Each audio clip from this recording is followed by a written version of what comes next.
to make sure you get on task efficiently. Reporting live in Leander, Andres Rendon, Spectrum News.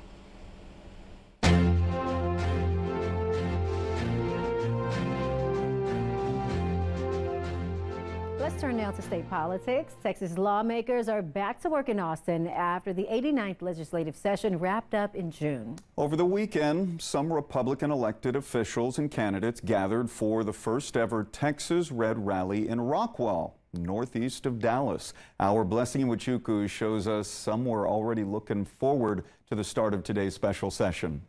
A Texas state senator that I spoke with says 30 days will not be enough to address many of the hot button issues in this special session, but he says he is confident and passionate about some of the issues. Everybody can see who you are.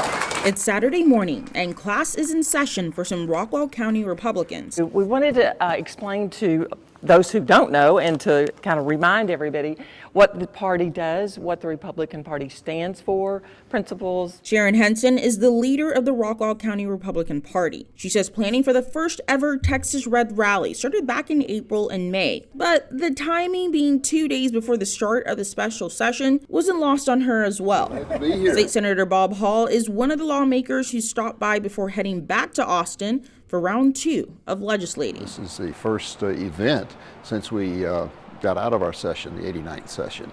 So it's the first opportunity I've had a chance to tell the folks a little bit about what went on in this last session and now what we're expecting in the special session. From addressing the response to the deadly Central Texas flooding, to THC, redistricting, and much more, the Republican lawmaker says 30 days to get through 18 items on the agenda isn't realistic.